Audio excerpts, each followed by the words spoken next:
Hello, world. Welcome to Comic Book News. I'm your old pal, Dan Shaheen. Oh, man, we've got the sickliest episode ever, I think. We've got pandemic raging among us, Omicron wreaking havoc, children home from school, Rugrats unattended to. What is going to happen? We'll figure it out. Luckily, I got the kind of guest that's been here before. He knows the deal, and we're just going to have a fun time talking about comics. Who am I talking about? Ryan Claytor. Man, Ryan Claytor is a guy who I've just known for a long time now. It's been decades now. And, we weren't in constant contact or anything, but he did some work for me back when I had a comic book store and got in touch back when I started the show again. And he started watching, and it's been amazing watching him grow as an artist since I knew him. The guy's gone into amazing things. This guy, we're going to talk all about his website and everything. We'll get deep into all his stuff. He does so many interesting things, and he is not just producing art. He's producing other humans that are producing art and comics as well. We had his son on here, Owen Claytor, who talked about his Kickstarter, possibly the youngest successfully crowdfunded kids comic Kickstarter of all time. We could talk about that a little bit, I guess, too. We'll talk about comics and and everything that's going on in this crazy world, and what I really want to talk to Ryan about, I think he's the perfect guy, is I think that we're in a world of corporate media dominance. Like, they are scrambling to hold on to the last bits of what they've got, the last pieces that were mass phenomenons, like Star Wars. That's why Star Wars has taken on like a holy scripture level kind of battles between people who see it in different ways and who see it as representing something maybe that it shouldn't. Whatever. This is because it's the last time that everybody sort of paid attention to one thing. Like, most of the people knew it. Nowadays, it's really hard to find people that read comics at all. And then if you do, they're like, yeah, I'm reading this web comic called blah, blah, blah. It's like a exploration of Japanese culture through the lens of a Filipino American, but like drawn as kitty cats. Okay. Like, everybody's got these like fandoms and bubbles, and they're like, yeah. And then you look that thing up and you go like, that is the nichest thing ever. And you go like, oh, this guy's got 1 million followers and he's selling thousands of books and he's got a merchandise empire, right? See people walking around with t-shirts that like you have no context on, but like a certain cadre of people do. And those people aren't necessarily geographically close to each other. They're dispersed all over the world. This is my new theory of internet culture atomization and where we're going. And like, well, we're lonely. Like, we have all these people. There's all these thousands and millions of people that share this common interest, but there's none in your neighborhood. There's none at your work. You don't know anybody. Like, you don't bump into them. You have to find each other on the internet, and then these filter bubbles form. Sometimes these things can be really positive, good things for culture. Sometimes it can be something else. I don't know why I'm talking about this. I just feel like talking about this. It's been something that's been on my mind a lot lately. So I want to bring in Ryan Claytor and talk about it. Let's talk to him, but we can't talk here. You know where we got to go. Oh, the virtual Batcave. Wait a minute. This one's a little bit different. So we're going to be trying some new stuff today with Ryan. I hope he'll bear with us. So let me bring him in right now. Ryan Claytor, welcome back to Comic Book News. Hello, world, and hello, Dan Shaheen. It's good to be back. I can't wait to see what sort of blender magic you have planned for this episode. Well, sorry I got into sorry I got into such randomness there in the intro, but like, I don't know. You got any thoughts on that before we dive deep into your personal tale? Well, sure, but I want to know what background animation we're going to see behind you first. Oh man, what are we gonna see? Well, we might not see background animation. Hang on. What we might see instead. I've been working on this a little bit. This is something a little bit new. Let me bring this guy in. Okay, so if I bring this camera in and if I hit this button, we can sort of see like What sort of magic? now Whoa! now now we got 3D worlds to explore, Ryan. And wait a minute, maybe we could even put you know me. what, Dan? After watching the Jim Rugg interview you did, and you were hulking out the whole episode, I was afraid maybe you were going to have like a deer head this episode for a hunter's tale. I didn't know what to expect today. I tried to get a little bit hunterly. We could say that we're watching the Deer Hunter on the screen or something, but this is my new virtual screen application. I wrote this thing, and I've been looking for a time, somebody, I guess, casual enough that would be cool enough to let me kind of mess around in it. Casual enough to encourage you to do something like this, right? Yeah, why not, dude? Why not? I mean, but That's so Ryan, hilarious. we're here to talk. How's that? Yeah, 3D. So we're here to. This is perfect. This is going to be the best interview, I can tell. Oh yeah. Well, we'll talk about A Hunter's Tale. Okay, let's talk about you, dude. This thing is all about you for sure.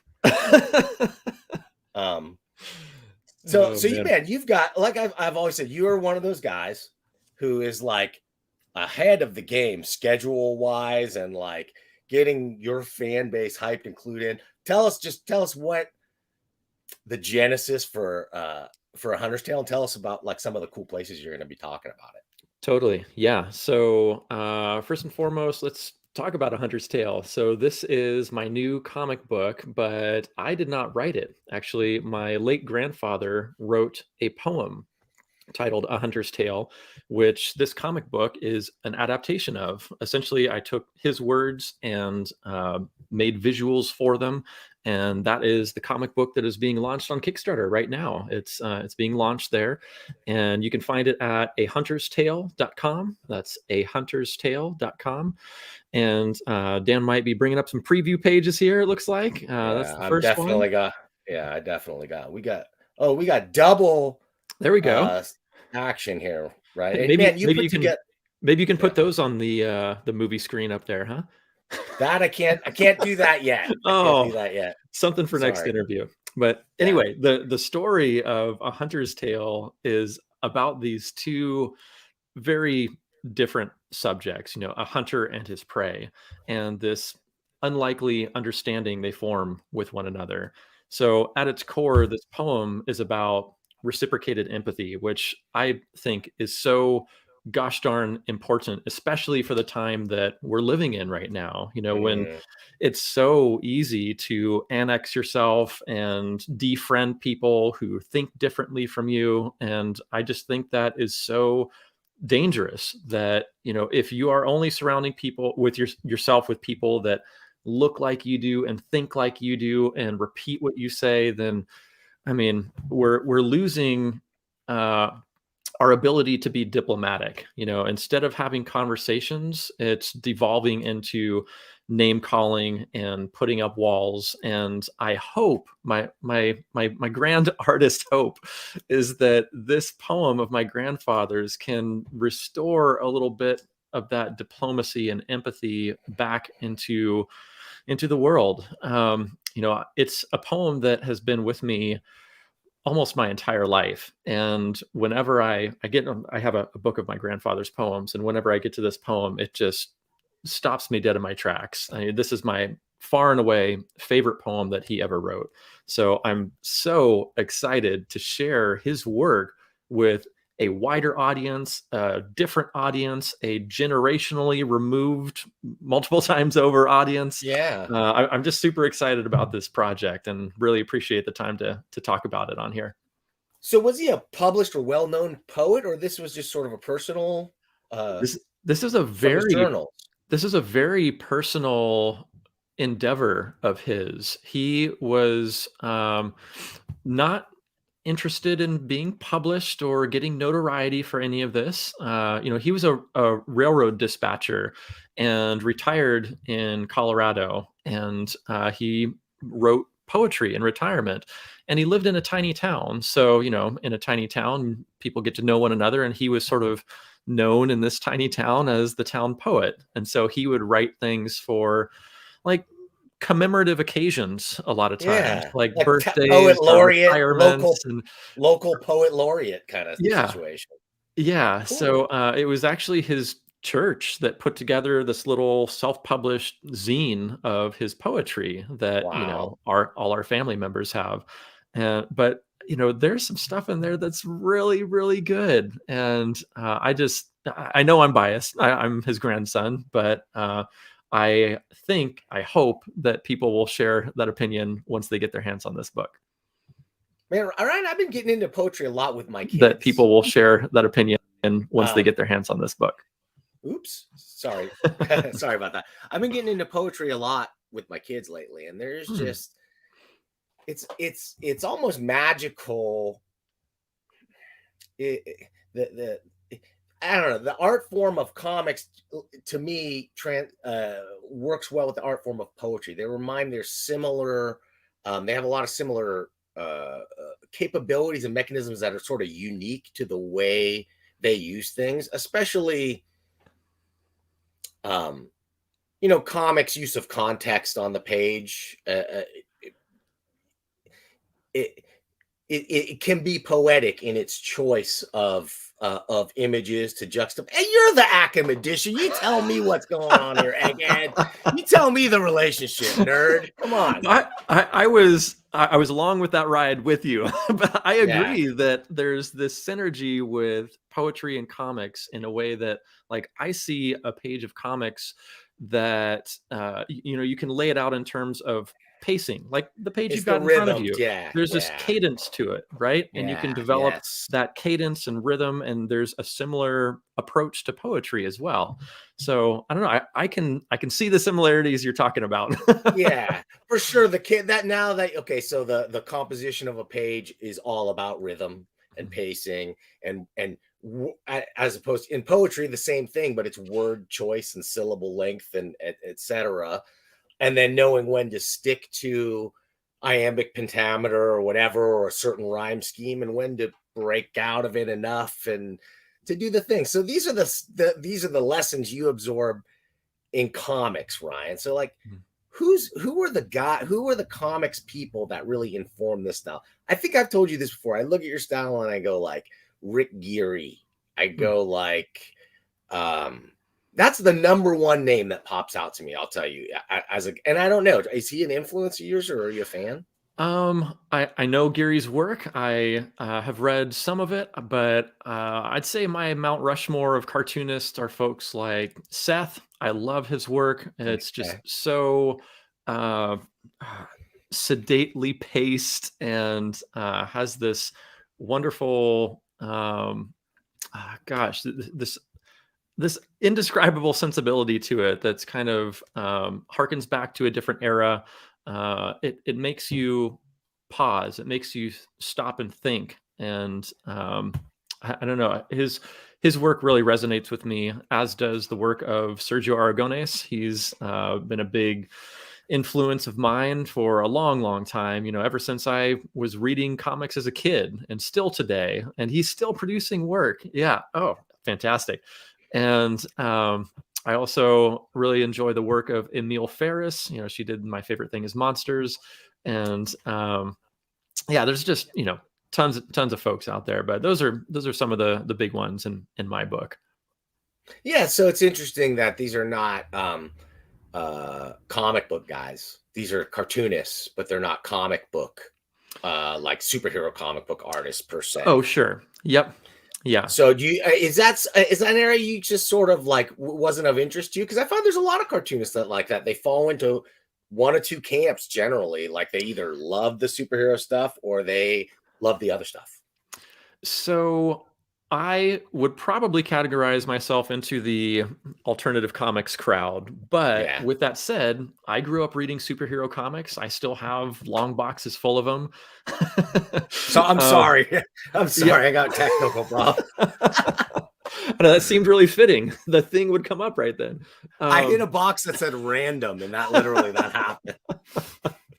So, but yeah, I read Ultimate Spider-Man for a very long time until Brian Michael Bendis left it, and yeah, so I do not discriminate against mainstream comics versus alternative comics versus European Yeah. comics or manga. Like, I really try to be versed in all genres of comics, especially as a teacher, because as I'm showing examples in class, I try to have examples from each genre so that the indie kid doesn't feel like I'm only showing capes and tights, and then the manga kid thinks I'm only showing European comics. I try to include everything because comics are comics. They work similarly regardless of where they're being produced, aside from a left to right, right to left reading orientation if you're reading manga. But you just tell them, hey, read the other way, and then they work the same.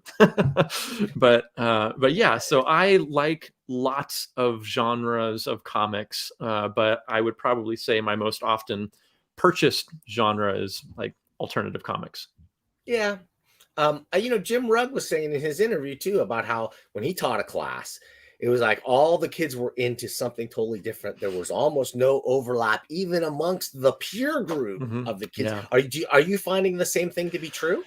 I would say there's like little camps, like, oh, we read this web comic and we all know about that. Or there'll be some superhero guys and they're interested in what the big two are doing, or, that sort of thing. So I think there's groups within the group of comics students that I have that can relate to what each other are reading. Yeah. Okay, I'm going to ask you. Can we just be real for a second, Ryan? No way. Wait a minute. You are a video. I forgot you're a video game guy. You're a video game guy. So I was just about to say as long as it was made prior to the year 2000, then yes. Okay. Otherwise, don't ask me about anything new. Well, I'm not a video game guy. What I'm saying is that, like, I feel like video game culture, for good or for ill, you don't want to say bad, but it ate a lot of youth culture, in a way that, like, when we were kids, there were video games and stuff, but you were into comics and you were into whatever, wrestling and Star Wars or whatever. There were a lot more of that, and it just seems a little bit.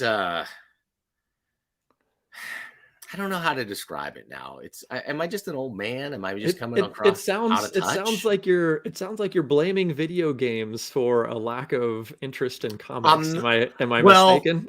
Yeah, maybe I am. Maybe I am not blaming, but I'm saying, that chunk of a person's brain, right? That you've got so much brain to fill up with stuff. Mm-hmm. A lot of kids have filled it up with video games, where for me it was repeated watching, say, of like Looney Tunes or classic cartoons, Popeye and that's what's still running through my brain right now. If you can't tell, that's why the theme song is Popeye, right? But for the kids nowadays that grew up heavily playing video games, it's like that time was interactive, but it was in a much visually, I don't want to say less rich. I don't know. It's so changed so much. It's become so much more visually rich and dense with possibility of storytelling. But I'm not seeing I'm just not seeing a real mass culture form around like one franchise. It's like gaming is a thing, and then everybody's into their hyper pockets. Sure. So I'd probably play devil's advocate here, because when I was growing up in the 80s, the Nintendo Entertainment System came out in 85, and that was a cultural phenomenon. You cannot overstate how many people worldwide were glued to Super Mario Brothers, were glued to the NES. I remember taking trips to Toys R Us and just pining over all those boxes of new games. So yeah, I was playing video games, But I was also big into comics. I was also big into Saturday morning cartoons. I was watching He-Man and everything else that was, on my 2 stations I got when I was a kid. But yeah, so I think I would But there probably wasn't differ. as much.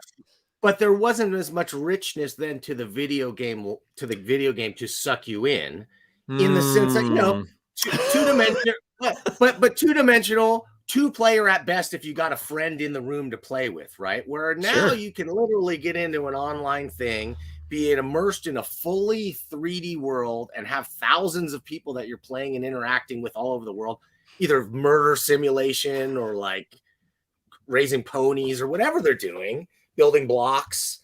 And it just seems like something is shifting as the video game technology got richer and better. That's just a thing that all kids play video games. Yeah, it used to be all kids more kids play comics. It seems less kids are into comics like culturally as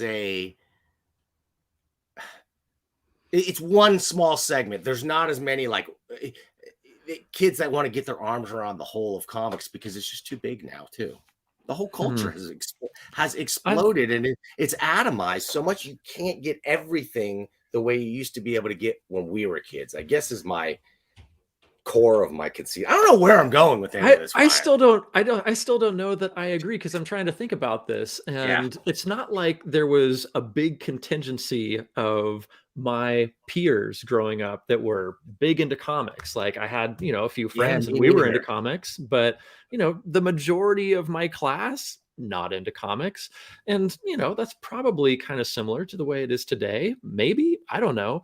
But when you're talking about modern video games and MMOs and massive multiplayer online stuff, and now you're talking outside my wheelhouse because am not into any of that. Like I'm the fold them up single game 0 cartridges single color type games. I'm not playing the modern stuff. I'm still playing stuff from the late 70s and 80s. Game Boy Advance is about as advanced as I get. But I still love those old vacuum fluorescent display games that Tandy used to put out, like Caveman and Alien Chase and stuff you get at Radio Shack. And you were talking about the fact that you can get online and play with anybody. And one of the cool things about retro video games is that you had to be present. You had to be with someone. They had to be right by your side. And you could sit there and rib each other and talk about how the game was going in real time with one another. I have a couple neighbor kids who live next to me. And for a Christmas present, I modded a couple of Game Boys so that each one was their favorite color scheme. And then I gave each of them an old Game Boy Color and a few games. And along with that, I also gave them a link cable, so you can attach them together and play games. And when the older daughter opened it up, she's like 13. She's like, "What is this?" Holding up the cord. And the dad's like, that's a link cable. They don't have Wi-Fi in these things. And you should have seen the look of surprise / disbelief on her face when she figured that out. But so initially they were like, "What is this caveman stuff?" But then we started playing it and they're like, "Ryan, get over here. I'm going to beat you at Quicks or Tetris or whatever we were playing." And they were all in. So there is something really, I don't know. It's like community building about that old technology where you have to be present. It's kind of like pinball machines. If you're playing a multiplayer game, you got to be there. You can't really internet connect to another game. Well, I shouldn't say that. There is starting to be that technology, but by and large, you got to be there to play with each other. And then you're watching the other person's game and interacting with them. So I don't know. I like that sense of interactivity and community and camaraderie and joking adversarial relationship you can have with people with that old technology gaming. So I don't know where that's going either or what it has to do with comics, except for the fact that I think I might figured it out. Okay, let's hear it. We'll bring this back to A Hunter's Tale right now. I'm waiting for it. Yes. Okay.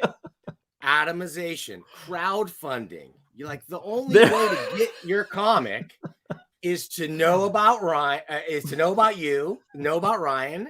Maybe they saw it here. Maybe they saw it on one of your zillion other tour stops, right? But they're going to find out about it. They're going to order it. The middleman, there's less middlemen. But the trade-off maybe is less people overall are going to know about it than if it came out through a big publisher. You see where I'm going with this a little bit? It's true. And I'm going to loop back into this because I think that the platform that A Hunter's Tale is launching on, Kickstarter, is this great democratization tool. You know, you're talking about all these niche interests. And prior to this community being built up on Kickstarter, it'd be real tough to, you know, sell this very niche product. I had a student who made a Filipino-American vampire story. And, you know, how often are you going out and looking for that? Well, they kickstarted it and made over $2,500 on their first comic book. And That's if you would have amazing. told me that 20 years ago when I started, you know, hawking my little autobio comics around to stores and physically walking in and begging people to take it and, you know, hoping I might one day make a buck on it via consignment, I would have thought you were crazy. And here are people with the, you know, very, as you say, atomized, very niche interest products, finding their crew online.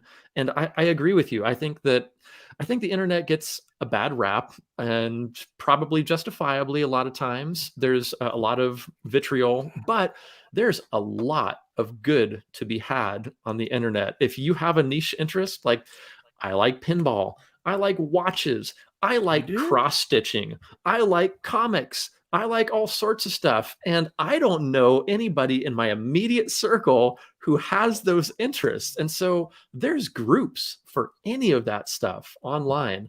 And it's really heartening. Wait, what about custom animated pancake design? That's the one I always forget.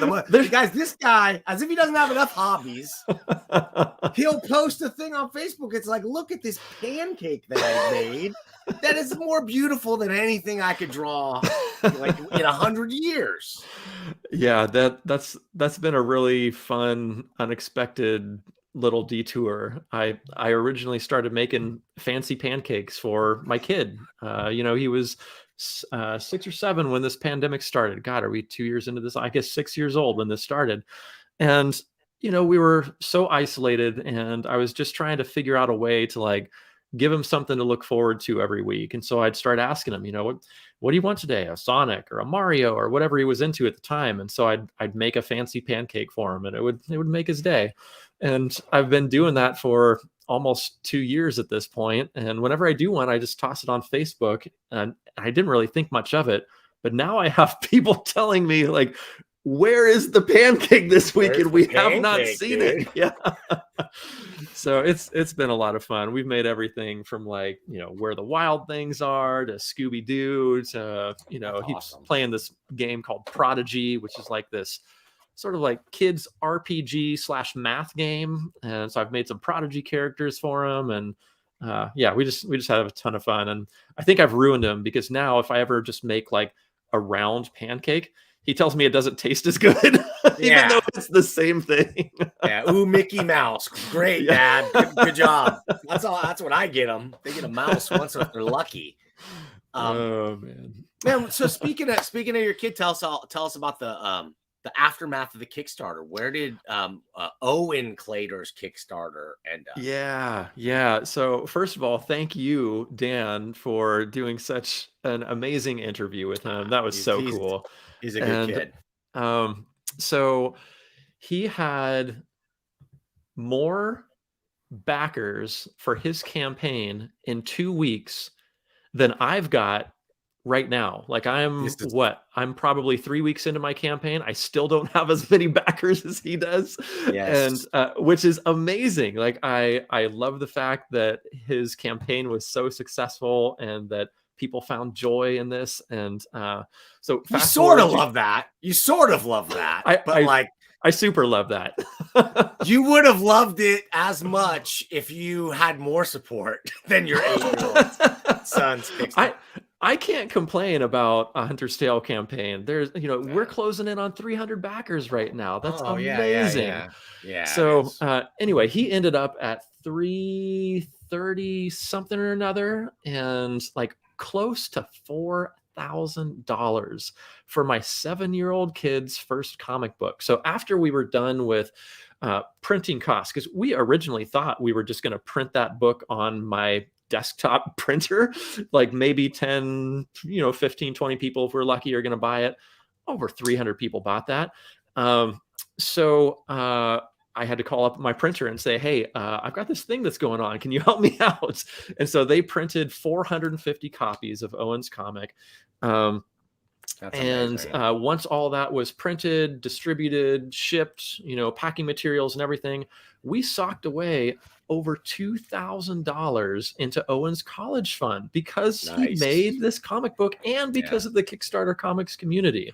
So I just can't say enough good things about the true community that's being built on Kickstarter right now. I mean, comics on Kickstarter have been around for, a decade or so, but it's taken a little bit to gain traction. And I think the pandemic helped that out, because I know this is not great for retailers because people weren't walking into brick and mortar establishments, but when we were all sitting at home trying to figure out what to do with ourselves, I think people found Kickstarter, like, oh, this is a way I can get my comics, but still be distanced. And I think that momentum has continued.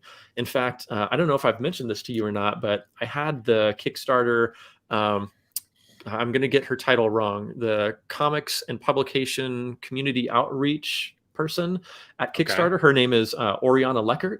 I had her come be a guest speaker to my class at Michigan State University, and she was giving this presentation on Kickstarter and comics and showing us some statistics about how the success rate for comics on Kickstarter was hovering around like the 50% mark for a very long time. About half the projects would fail.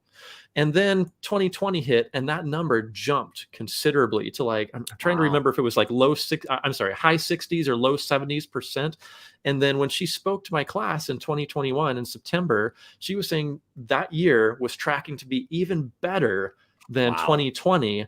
And from what I'm hearing, 2022 is, continuing that trend. So the community on Kickstarter around comics is solid. Like, you start looking at creators on Kickstarter, and they're not just going there for a quick cash grab. Like, they have X number of projects launched, like 2 launched or 3 launched, 75 backed or 100 backed or even more backed. I got a backer today who's backed over 1,000 Kickstarter projects. I've never even seen that before, but like, the community is there, and I am so proud to be a part of it.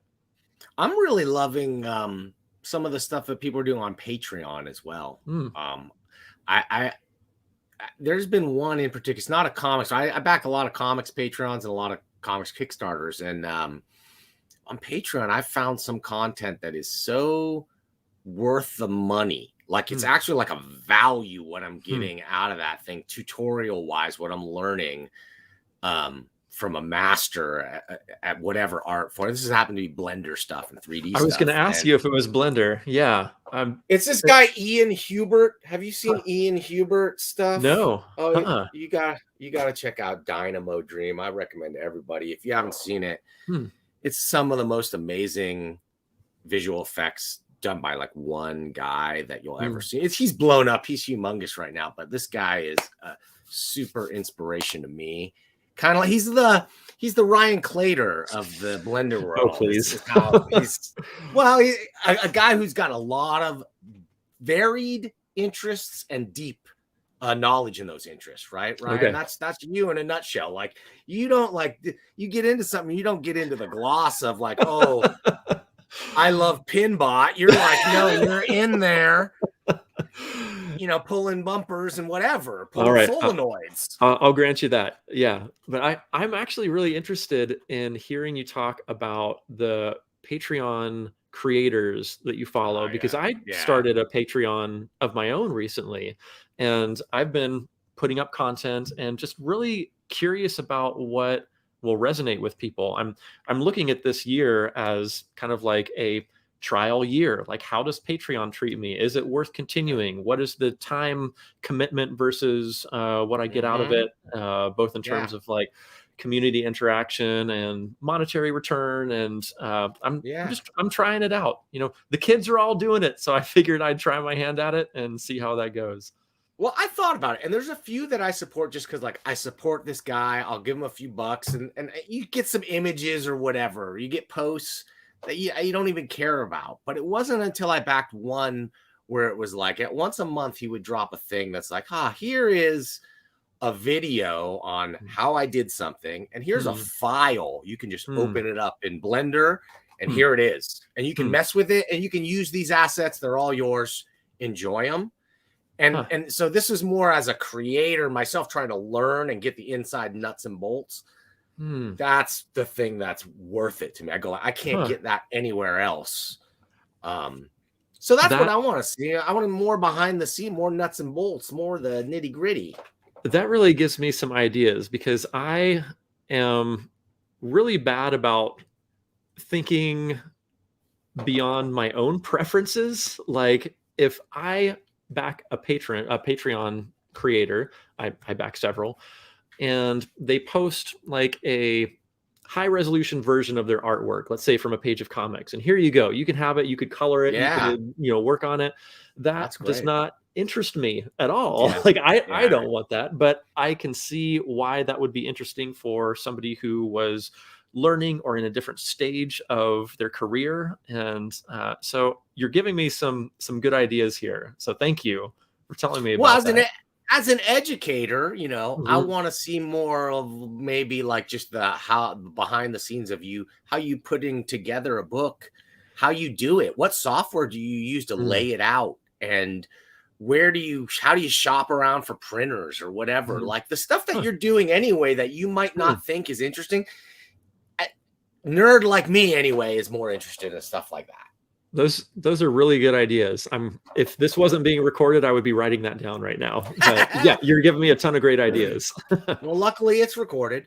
You can go back and review it later for sure. But I think that's just me though, personally. Other people are just happy to be part of your brand and supporting your brand, and seeing that you're working towards something, and knowing like, okay, I trust Ryan. I know that my support going to him means we're getting a book in March or whatever, right? Like that you're building that audience that can count on what you're doing, and they're willing to give, because what's $3 a month, $5 a month? Honestly, how many of us don't waste 10 times that a week? A lot of us do.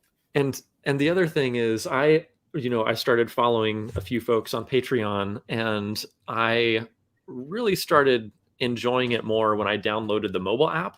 And then it was like this very custom curated social media platform that only had the stuff that I wanted, and not all the noise and advertisements and everything else that goes along with social media.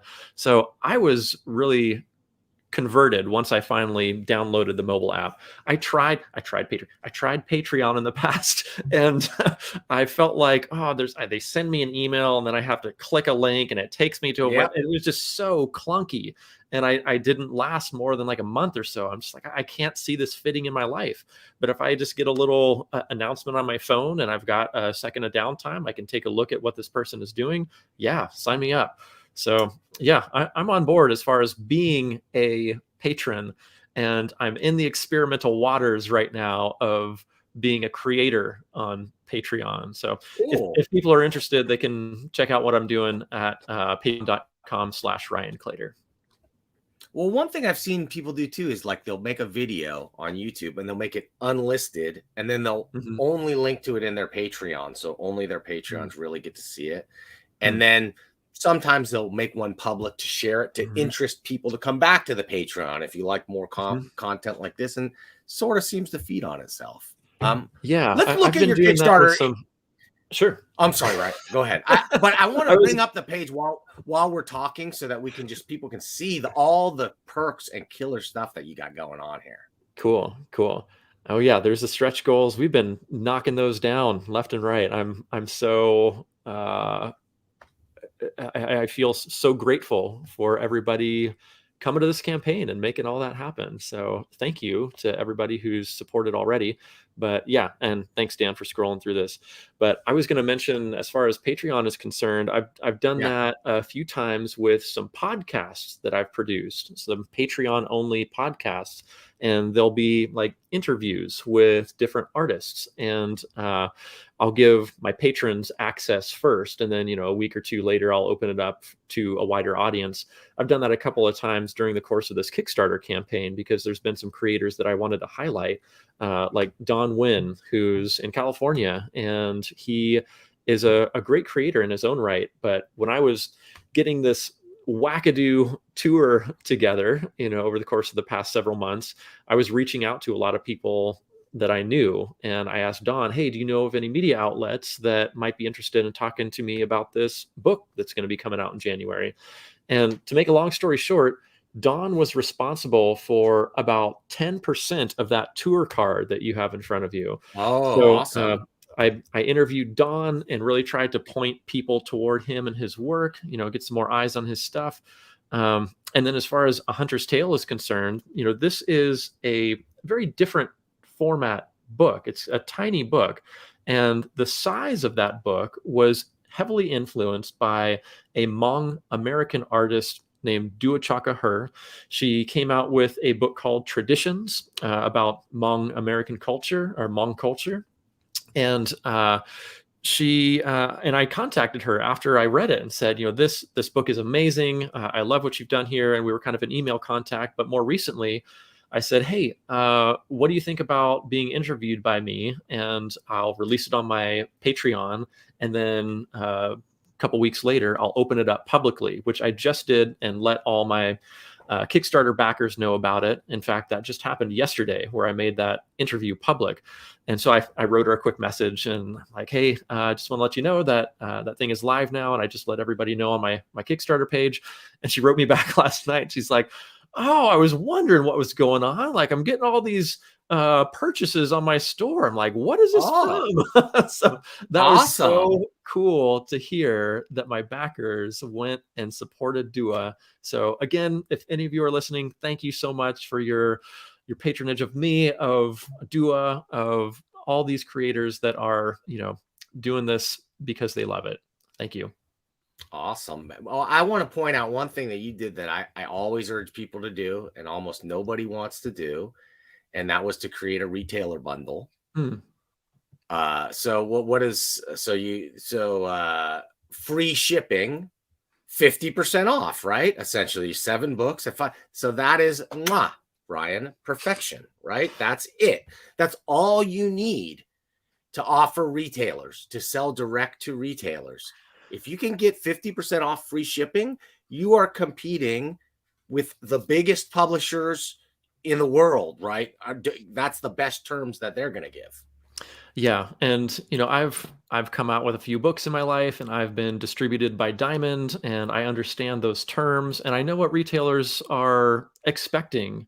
And I also know that there is kind of a fraught relationship between retailers and Kickstarter. There So, is. I wanted to be really sensitive to that. So, before I even launched my campaign, I called up several retailers and talked to them about this project I was doing and asked them their opinion and saw what they thought. And so, I really tried to tailor this to something that would be very retailer friendly. So, I hope that happened. Have you had a lot of uptake on the retailer bundle? Um, I've had a few. I'm sure you could scroll down there and see how many have been purchased so Oh, it's far. okay. I I didn't know know if that it would tell me that. Challengers Comics and Conversation in Chicago nabbed one of those retailers packages. You can find them at challengerscomics.com. There we go. Looks like 15 backers. So Oh, yeah, 15. Oh, dude, that's killer, dude. Are you kidding yeah. me? So That is that's fantastic. over 100 books in retailers across the nation. So that's pretty amazing in my book. Okay, and not just that, right? Like, you only had to ship it to one place, a pack of Mhm. books to one place, And then it's in that place. And it's only those retailers who are smart enough to care and to know that their customers would like this kind of stuff. And now they have a vested interest to put it in a place in their store with other stuff that those people would like. That's the net effect of the comic shop that I just always try to stress. Like, kickstarting has its advantages. Crowdfunding and online distribution, direct to consumer, has its advantages, but so does the direct market. And getting into the direct market means more than just selling to Diamond. You can do a lot better for yourself and for those stores and for the people who want to read your books than selling to Diamond. God bless Steve Jeppy. No offense, Steve. Sorry, buddy. And I distribute my work through Diamond too. So it's not like there's just one distribution outlet. Kickstarter is a distribution outlet. Diamond Comics is a distribution outlet. When I was first starting out, I was a distribution outlet, meaning I would physically go to stores and supply people with my comics because, you know, I was just starting out and Diamond's not going to carry me and Kickstarter wasn't a thing. And so there's a ton of different ways to get your comics out into the world. And, you know, Kickstarter is not the start and end. It's the start, hopefully, if you're, you know, if you really want to get your work out into the world. I don't think Kickstarter is a distributor as much as they're a distributor killer. You know, it's like they eliminate the need for a distributor. That's I disagree again. So I understand what you're saying. I agree. Kickstarter is not the distributor, but it's the conduit through which the creator is the distributor, or they can find somebody to distribute the books for them. I'm still doing all fulfillment on my own. But it's not to say that I'm not also going to distribute it to comic book stores beyond Kickstarter through Diamond or through any other means. I think they can all coexist because there's different audiences in each place. There are folks that are Wednesday warriors and go into the LCS and pick up their books who never look at Kickstarter and will never know my book exists until it hits shelves. But there's also folks on Kickstarter who never hit their LCS either, and, you know, vice versa. So all that to say, I think you're hitting different audiences with each of these. Yeah, I think so. Speaking of different audiences, Mr. Dongs, I think he's a little bit late because we just addressed this, Mr. Dongs. Check out a couple minutes back. He's got a bulk tier, 50% off, free shipping, and retailers are taking advantage of it. There is no doubt in my mind. If you could just hit those two things, that's the formula for a retailer incentive. You figure out what number that has to be of how many copies of your book. In your case, it made sense to be 7, but I've seen it as low as 3. I think 5 is a pretty good one with additional bonuses at 10 or beyond. I think 5 is a nice one because that's like taking a flyer on a book, but not too deep of an inventory position, enough to establish that you can sell this book. Yeah, I was really trying to figure out that retailer tier when I was setting up my Kickstarter campaign. And like 3 or 5, the dollar amount just seemed so close to some of those lesser tiers that I was making, and I didn't want to compete with those. And at the same time, I want as many of my books in the store as I can. So I feel like that 7-book deal is pretty sweet on both sides, like both for me and for the retailer. I don't know. It seems like a pretty easy entry point. No, it's a great one. Yeah. Well, and I think, what about traditional bookstores? This is something that I could see selling on the counter of a bookstore, or even in the poetry section in a small display or something like that. Like, I think there's a lot of options outside of the comic shop for sure for this. Yeah, that's probably a big maybe, because I think that bookstores need books that are perfect bound, need books with a spine, and this is going to be saddle stitched. So they typically don't like to carry saddle stitch stuff, but I like what you're saying about like something at the counter or in the poetry section, or it might be an independent bookstore that is, a little more open-minded and might carry some off the beaten track type of stuff. So that's probably a good few avenues for me to pursue once I wipe my brow after this month is over. Yeah. Well, I was just about to, I can see your brain right now folding a cardboard dump, like a book dump to put books. Like that's something I could see Ryan designing and having a lot of fun with and making a really beautiful thing. That's that's a retailer incentive that the big boys used to use, right? Huh. It would be if you buy 5, you get 50% off free shipping. Buy 10 and you get the dump. You get the Huh. custom dump. Right, that's but they have to have a buy-in to get it, but it's a marketing tool that they can then use and display your book on the shelf. Classic technique. That's right up a Ryan Claytor's alley, I That think. you're making me smile, man. The wheels are turning, and believe Yeah. it or not, I have made my own custom book holder like you're talking about before. How could I not believe that? How could I not? Who are we talking to here, Ryan? Yeah, so I might have to, dig that idea out of the archives and think And you about made it out that. of waffles, right? Like there was some other twist. Okay. Edible Ryan, after it's finished. Ryan, I want to thank you. We've had a good time here talking about this today. Do you want to get any other like URLs or talk about your tour? What's coming up on the tour? Let me flash the thing a little more. Sure, you can pop that tour graphic up. I'd really like people to head over to ahunterstale.com. That's really Yes. what I'm hoping to get people toward. ahunterstale.com. That wacky tour you have in front of you is just a big excuse to get people to that URL. So I know that thing is like, it's its own beast. It's Mount Crazy, right? But Just go there. I'm hoping that doesn't overshadow the fact that I'm trying to point people to this new book that I'm doing, and I'm so excited to share it with people. So thank you, Dan, for giving me some time here today to chat about it.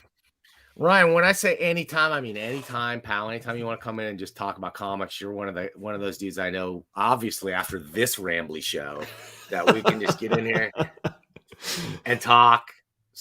Anytime, I'd love to have you back on the show. Definitely want to see what you're up to going forward. So everybody, check out Ryan, check out Hunter's Tale, check out Ryan's excellent website, Elephant Eater Comics, Elephanteater.com. Yep. elephanteater.com. And Ryan, I'm gonna play the closing credits. You know how this thing goes. Stick around if you got a second. Thanks. We'll see you soon. Oh man, Ryan, one of my favorite guests, one of those guys, one of the first people to really reach out to the show and say, I watched your show. Like I've watched more than one episode of your show. That's pretty meaningful to me. I don't get a lot of people that do that. According to my analytics, however, a lot of you people watch but aren't necessarily subscribed. Only maybe half of you are subscribed. So if you're watching this right now, if you like my conversations with the greats in comics and the up and comers and everyone in between, please consider click and subscribe. Click thumbs up if you like this video. Click thumbs down if you didn't. Now, who's coming up next? Oh boy, I just booked a new one. Just booked Dandy Don Simpson. Oh my gosh, Megaton Man, Bizarre Heroes, and In Pictopia, with which he wrote with who? Some dude who won't put his name on the book anymore. And we're going to talk to Don about why. And we're also going to talk about Don about his sumptuous line. We're going to talk about how his stuff looks kind of like all ages friendly, but creepy and underground at the same time. And it walks that line between mainstream and underground. We're going to talk about the 1963 annual project that's maybe coming, that's finally going to finish the 1963 saga that maybe even I wrote a story in. What? Yeah, that's right. It's going to be great. Please come and check that out.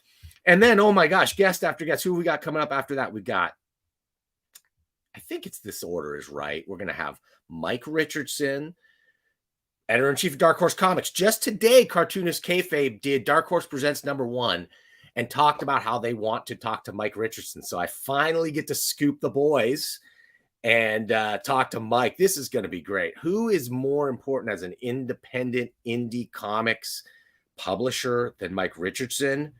who established the model that so many other companies have come and tried to follow and just have not done as good a job as Dark Horse. Dark Horse puts out incredible licensed comics, incredible creator-owned stuff, and also has their own stable of stuff that they own. Amazing. And then after that, later in February, we're going to have the great Paul Levitz. Oh, man, he just announced a new project with Colleen Doran, sort of a young adult line of illustrated novels. I believe we'll talk to him about that and his rich and long and deep history in comics. That should be a lot of fun. And man, come back and talk with us. We will not be talking with Alan Moore, as I told you. He denied me, but that's okay. Instead, we're going to make up for it by talking about Alan Moore. So get ready for that. That should be fun. And we'll do that and see you in the not too distant future. It's that time that's otherwise known as next time.